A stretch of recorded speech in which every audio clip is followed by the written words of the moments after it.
In this lesson, we'll cover linear inequalities and absolute value inequalities. But to start with, let's look at this simple equation 2x plus 1 is equal to 5. It's not too bad to solve this one. You can subtract 1 from both sides. This equation becomes 2x is equal to 4. And then you divide both sides by 2. And we get that x is equal to 2.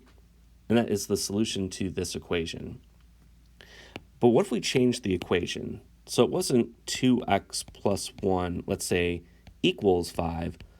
But what if it was 2x plus 1 is less than or equal to 5? How could you figure out the solutions to this thing? Well, it turns out that this process will still work over here. This is what I mean.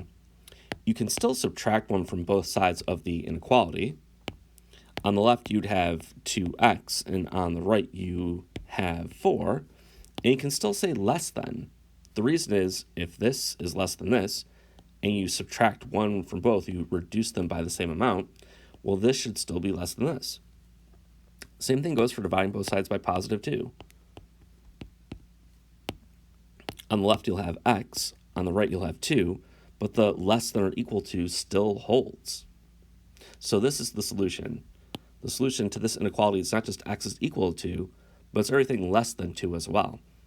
And if you want to graph your solution on a number line, what this is saying is, all right, well, maybe 2 is located right here. Here's 2. I'll use a closed circle to indicate that we're including that in our solution because there's an equal sign. But the less than means I want to take everything that is smaller than it, so going to the left. So 1's a solution, 0 is a solution, -5 is a solution. All of these numbers solve this inequality. So anytime that we see inequality, it's because there is something like a less than or equal to, or maybe just a strictly less than, or greater than or equal to, or greater than. It turns out dealing with these is very similar to working with an equation. However, there is one minor difference that we'll address in the next example. Here in example 1, we want to solve this inequality, where I see a greater than, so I know we're talking about an inequality. And then when we get our solution, we'll graph it down here on this number line. So the goal is to get x by itself. So we're kind of like pretending this is an equation for the time being.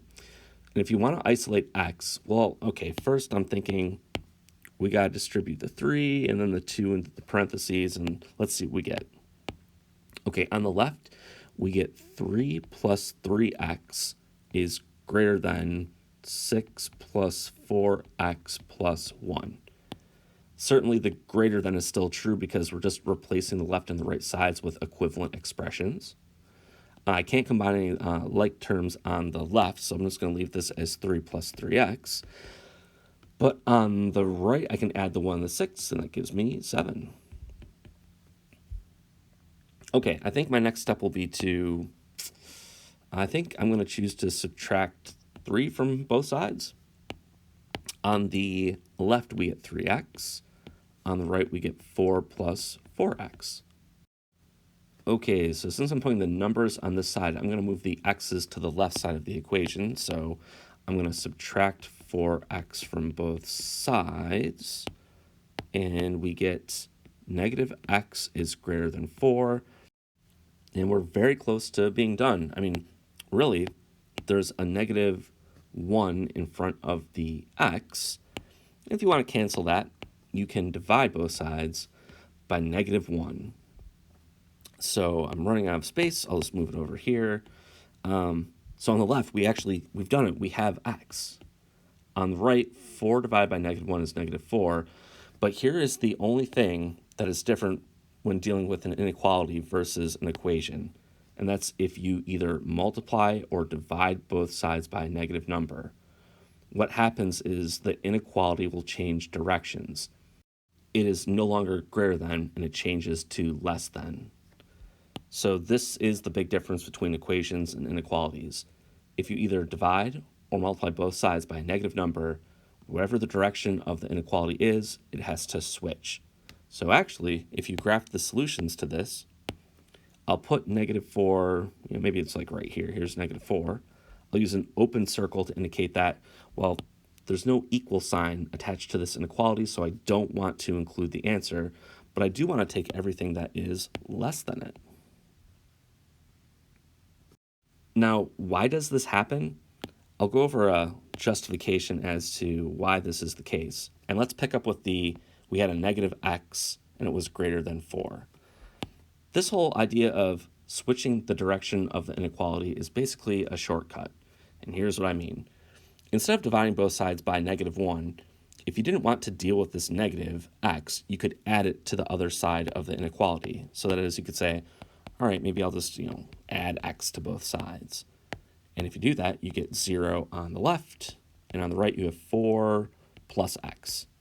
But at the same time, you want x by itself, so, all right, well, you'd have to subtract 4 from both sides. So now on the left you have -4, and it still is greater than, and you have x. Now, this is written backwards as compared to this, but they are saying the same thing. X is smaller than the -4, x is smaller than the -4. So the idea of switching the direction of the inequality when dividing by a negative is a way of saving you these steps, moving stuff from one side of the inequality to the other. So personally, I prefer this method just because, all right, it's very quick. If I divide or multiply both sides by a negative, I just reverse the direction of the inequality. And the reason it's happening is because of this work over here. So over here, I just stated it as a brief rule, and that is it for this problem. Here in example 2, we're going to switch to absolute value inequalities from linear inequalities. How will this change things? I'm going to take a guess and check approach to solving this. And I think a good starting point would be asking, well, does x equals 5 solve this inequality? And the answer is yes, it does, because the absolute value of 5 is less than or equal to 5. I mean, this is the same thing as just saying 5 is less than or equal to 5. So you can actually plot the number 5 on the number line below to indicate that it's a solution. So if this is 0, and I go over to 1, 2, 3, 4, 5, 5 works. Now, what about if I switch to, let's say, x is equal to 6? Does this work? The answer is going to be no. The absolute value of 6, is that less than or equal to 5?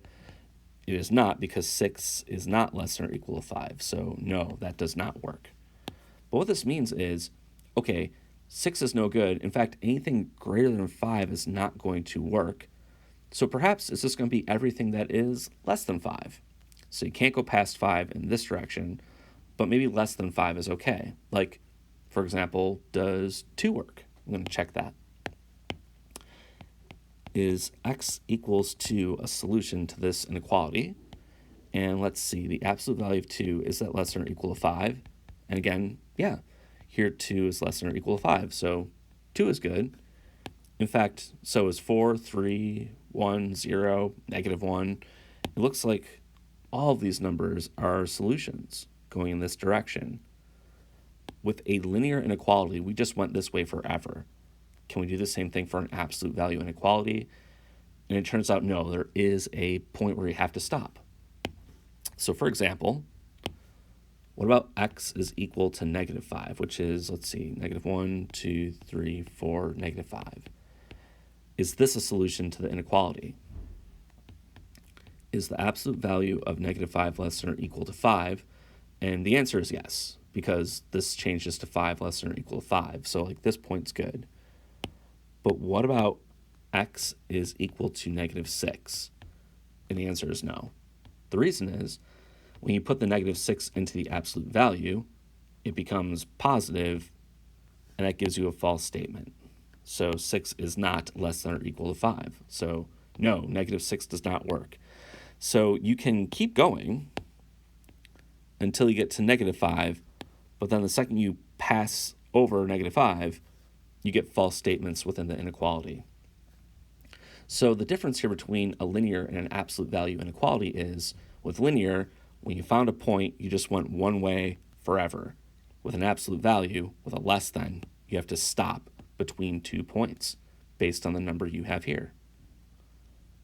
Now, how does this change if you switch it from a less than to a greater than? What will that look like? Again, same idea. I want to take like a guess and check approach. So let's see. I think sticking with or starting with x equaling 5 is good. Does that number work? in the inequality. So I'll put 0 here, 1, 2, 3, 4, here's 5. Does 5 work? And I don't think it's going to, because is the absolute value of 5 greater than 5? No, because 5 is not greater than 5. So you actually can't use 5 itself. But what about 6? 6 is going to be okay, because is the absolute value of 6 greater than 6? Yes. So, okay, you can use 6. Now, the boundary point, though, is going to be this number 5. Okay, you can't use 5, but you could use anything that is greater than 5, like 5.1 or 5.2. For this reason, I'm going to put an open circle at 5 and indicate that we can take values that are greater than it. Looking back up here, when we had a less than, that still meant that we went to the left. We were smaller than 5, but we had to stop. Here, we have a greater than. This is telling me like where I'm focusing on, and I have to be greater than that number. So maybe this is it. Maybe the answer to this absolute value inequality is just everything that's greater than 5, like 6, 7, and 8. But actually, it turns out there is more. So if you check, let's say x is equal to -5, does this work? Again, no, because the absolute value of -5 is not greater than 5. That's saying 5 is greater than 5, which, well, that's false.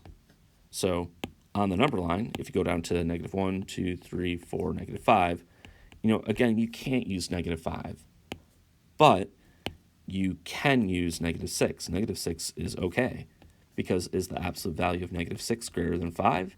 Yeah, because 6 is greater than 5. So 6, -6, is good.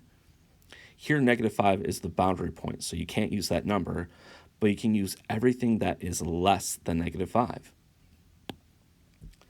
These two examples are simple, but they illustrate what will happen with any absolute value inequality. If you see a less than, you know that the solution is going to be bounded between the two values. If you see greater than, it's going to be on the outsides of the two boundary points. Let's try these ideas in a different example. In example 3, I want to solve the absolute value of 3x minus 1 is less than or equal to 20. So I know a couple of things. One, since we have a less than or equal to, I know the solution is going to be bounded between two values. So it's not going to be like on the outsides, but it's going to be trapped in between two numbers. For this reason, if I can figure out those two boundary points, I know my solution will be everything that's between those two numbers. So a good strategy is just to figure out what those boundary points are. And they're not too hard to solve for. One is going to be where 3x minus 1 is equal to 20. That's going to give you the 1 over here. And then where is 3x minus 1 equal to -20? So that's going to be the value over here. So essentially what I'm doing is I'm ignoring the inequality part. I'm setting up two equations that I can solve for. That'll give me two numbers on the number line. And I want to take the stuff that is in between those two numbers. If I solve this equation, I'm going to add 1 to both sides. I get that 3x is equal to 21. And if I divide both sides by 3, I get x is equal to 7. So I'll put 0 here, and then 1, 2, 3, 4, 5, 6, 7. This is one of the boundary points, and I'm going to include it because we have an equal sign here, and I'll do it like that. Now, if I can find the other boundary point, I'll include it as well, and my answer is going to be everything between those two numbers. It'll come from this equation. To solve for x, I'll still add 1 to both sides. Okay, I get that 3x is equal to -19. If I divide both sides by 3, can't really simplify this very well, but x is equal to -19 thirds. So it's not an integer this time, but let's see, -19 thirds is about -6.3 repeating. So let's see, -1, 2, 3, 4, 5. Here's -6, -7. Right about here is -19 thirds. It's roughly -6.3. This is great. Once I have these two numbers and I see a less than, I know my solution is going to be everything that is between those two numbers. So this is the solution for this inequality. I think one last thing to point out with this problem is it could have been a greater than or equal to. The only difference would be instead of taking the values between, we'd have taken the values on the outside of these two numbers. I think it's worth taking a second look at this problem because there's another way to solve it. And you can solve it by using something called a compound inequality. It'll be very similar to what we just did, but a slightly different approach. In the previous example, I ignored the less than part and just solved where it was equal to 20, and I got two numbers, and I took the values between them. Another way you can do this is by including the inequality and saying, well, where is 3x minus 1 less than or equal to 20? Like the goal on a number line was to figure out, well, there's a number that I want to be less than, but I have to stop at some point in this direction. So saying 3x minus 1 is less than 20 will find the larger value, and you're saying I want to be smaller than that. But you also have to include this negative 20 and say, well, I want it to be at the same time greater than or equal to that number. A compound inequality is doing two inequalities at once. You can actually just do this all in one step. The way you would approach it is, okay, well, if you want to isolate the x, you would add 1 to this part of the expression, but you will add it to the negative 20 and the positive 20 at the same time. So it's like you're doing it all. You're doing two inequalities in one step.